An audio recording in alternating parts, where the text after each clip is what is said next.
지가방 안엔 굳은 다짐이 the backpacker 우리는 backpackers yeah we the backpacker 내가 묻은 신발이 바래져도 backpacker 우리는 backpackers 출발은 언제나 겁없이 시작부터 맨발 내 눈에 싹 다 basic 보다와의 step pipe 펴진 내 black tie project만 necktie.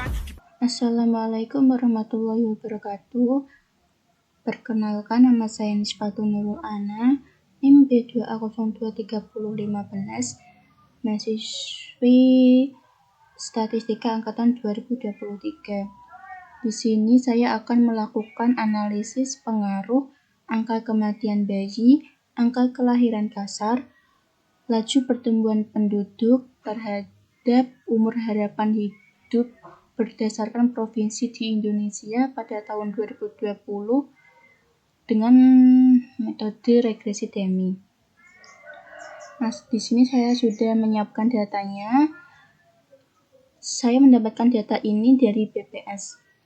Karena kita akan melakukan dengan metode Demi, jadi kita ubah pada provinsi ke dalam wilayah. Di sini saya ubah menjadi dua wilayah, yaitu ada KPI atau kawasan Barat Indonesia yang terdiri dari Pulau Sumatera, Pulau Jawa, dan sebagian Pulau Kalimantan seperti Kalimantan Barat, Kalimantan Tengah, dan Kalimantan Selatan. Nah, yang kedua ada KTI atau kawasan Timur Indonesia yang meliputi sebagian Pulau Kalimantan yaitu Kalimantan Timur dan Kalimantan Utara, Pulau Sulawesi, Pulau Maluku, dan Pulau Papua. Langsung saja kita masuk pada pengolahan di SPSS. Nah, yang pertama kita input datanya dulu dengan cara kita klik file, import data. Karena kita tadi menyimpannya dalam bentuk Excel, jadi kita pilih Excel. Lalu kita tulis nama filenya. Kemudian open. Tunggu sebentar. Nah, akan muncul datanya seperti ini. Kemudian oke.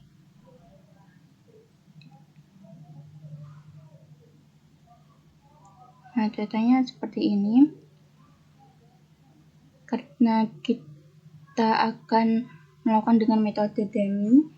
Sebelumnya metode Demi itu adalah metode regresi yang digunakan untuk memasukkan variabel kualitatif ke dalam model statistik dengan cara mengubah menjadi variabel bernilai 1 dan 0 sehingga bisa diolah bersama variabel kuantitatif.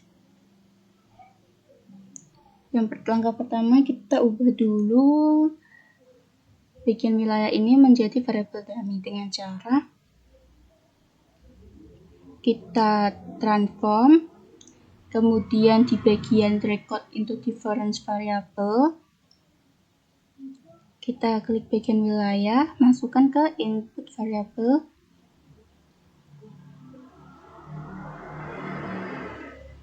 bagian name-nya kita tulis KTI, labelnya kita 0, kemudian klik change. Di bagian old and new values, kita tulis KTI, dan di bagian new value kita tulis 0. Kemudian add. Nah, akan muncul seperti ini, dan continue. Lalu oke. Kita abaikan dulu. Selanjutnya kita akan buat yang kedua, yaitu transform record into difference variable. Di bagian KTI ini kita ubah menjadi KPI. Labelnya kita juga ubah menjadi 1, kemudian change. Nah, di sini akan berubah. Kemudian old and new values. Di bagian value kita tulis KPI. Di bagian new value kita tulis angka 1, kemudian add. Nah, tampilannya akan seperti ini, lalu continue dan oke. Tampilannya akan seperti ini. Nanti yang kita pakai adalah yang bagian ini. Jadi ini kita hapuskan saja. Nah, kemudian di bagian variable view, di bagian desimal kita nolkan saja. Ini kita hapus. Nah, akan muncul seperti ini.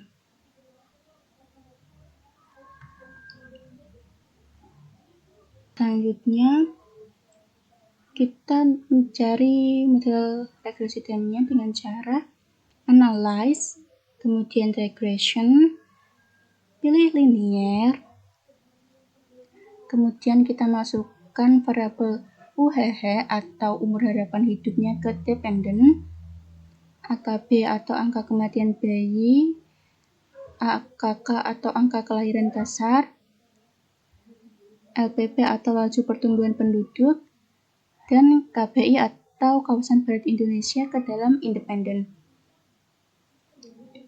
Kemudian kita klik OK.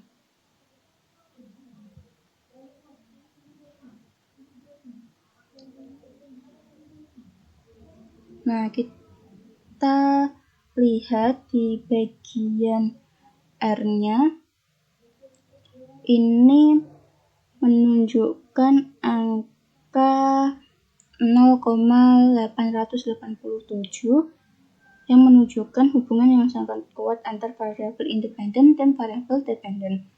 Kemudian di bagian R-square-nya menunjukkan nilai 0,787 atau 78,7% yang menjelaskan variasi umur harapan hidup dapat dijelaskan oleh angka kelahiran dasar, angka kematian bayi, laju pertumbuhan penduduk, dan kawasan barat Indonesia. Kemudian di adjusted R-square-nya ini menunjukkan angka 0,758, menunjukkan model yang cukup baik setelah disesuaikan dengan jumlah variabel. Sementara di standard error of the estimate menunjukkan angka 1,24215 yang artinya tingkat kesalahan prediksi model masih dapat diterima.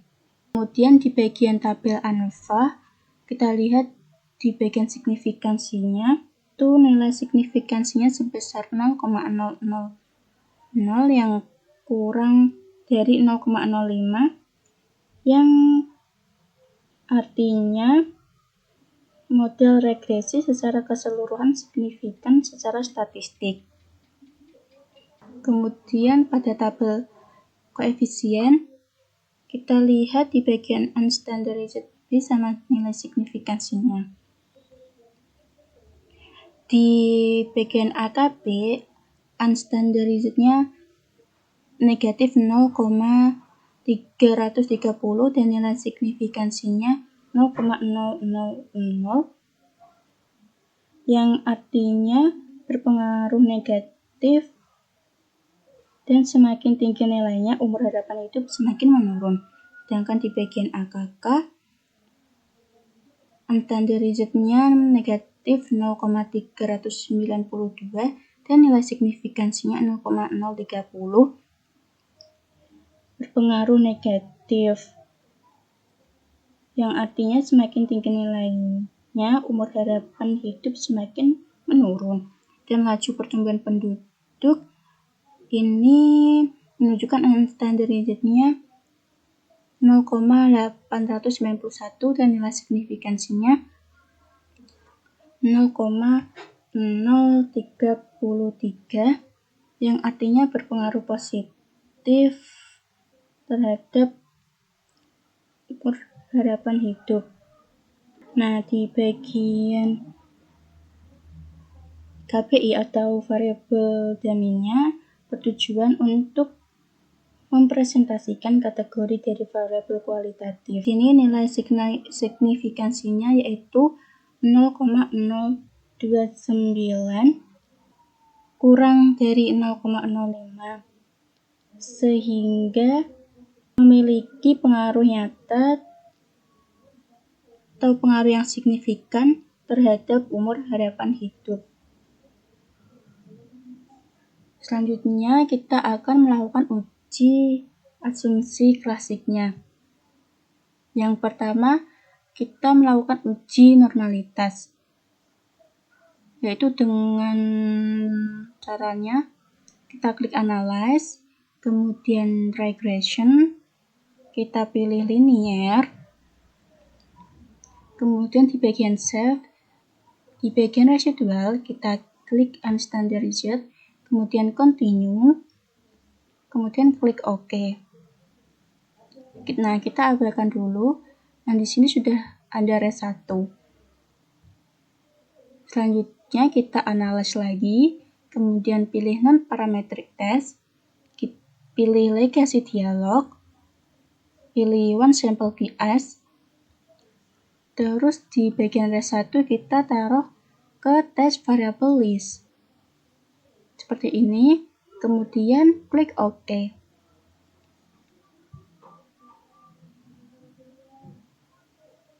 Nah, hasil uji normalitas dengan Kolmogorov-Smirnov kita lihat di bagian nilai asymptotal. Ini menunjukkan nilai signifikan sebesar 0,200 yang lebih besar dari batas signifikan yaitu 0,05. Hal ini mengindikasikan bahwa residual berdistribusi normal.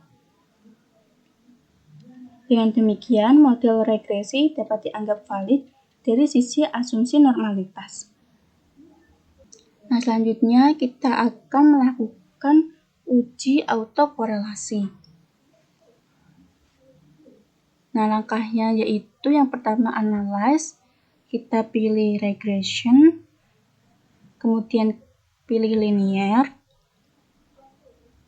kemudian di bagian statistik, kita centang di bagian Durbin-Watson, kemudian continue. Nah, di bagian save ini kita checklist, kemudian continue, kemudian klik OK.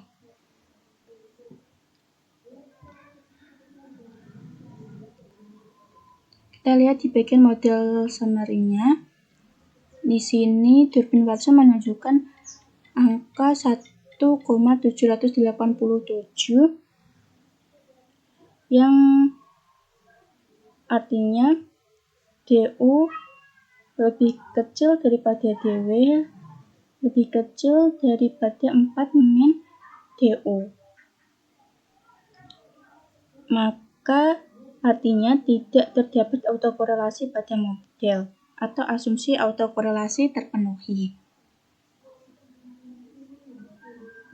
Nah, selanjutnya kita masuk pada uji multikolinearitas. Caranya yaitu yang pertama klik analyze, regression, kemudian linear, kemudian di bagian statistik kita centang pada collinearity diagnostic, terus pada bagian Durbin-Watson kita unchecklist, kemudian continue, kemudian klik OK.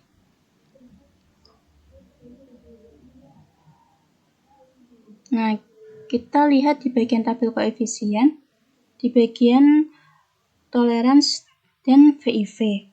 Nah, untuk kriteria uji multikolinearitas itu nilai toleransinya harus lebih besar dari 0,1 dan nilai VIV-nya harus kurang dari 10. Berdasarkan output ini, nilai toleransinya yang paling kecil itu 0,222 yang artinya nilai toleransinya lebih besar daripada 0,1. Sedangkan nilai VIV-nya itu yang paling besar ada di 4,501 yang artinya kurang dari 10.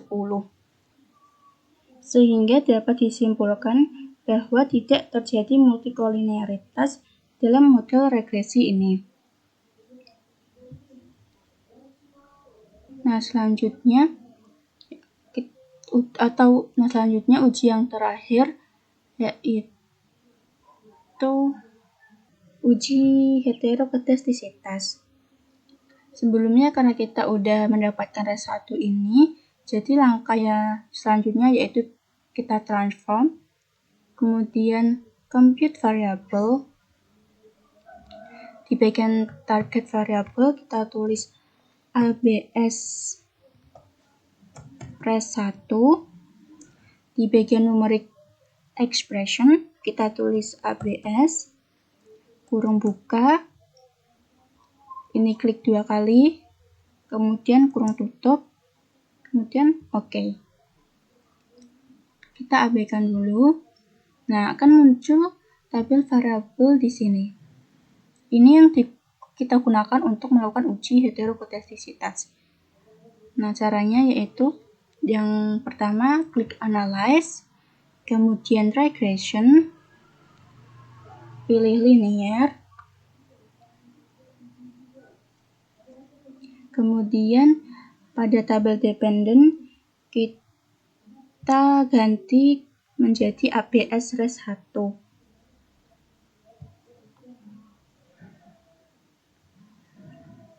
Kemudian di bagian statistik kita unchecklist collinearity diagnostic. Kemudian continue, lalu klik OK.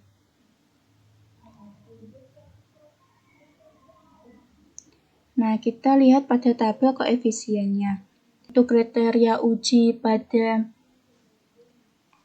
uji heterokedastisitas, apabila nilainya 0 kurang dari 0,05, maka terjadi heterokedastisitas atau varians residual tidak konstan.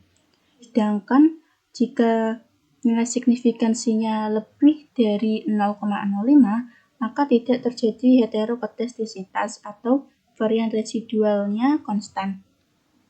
Nah, di sini nilai signifikansinya lebih dari 0,05 semua. Hal ini menunjukkan bahwa tidak terdapat gejala heterokedastisitas sehingga varians residual bersifat konstan dan model regresi telah memenuhi asumsi homoskedastisitas. Nah, itulah tadi langkah-langkah yang kita gunakan untuk mencari regresi demi beserta asumsi klasiknya. Mungkin cukup itu yang dapat saya sampaikan. Apabila ada kesalahan kata, mohon maaf dan terima kasih.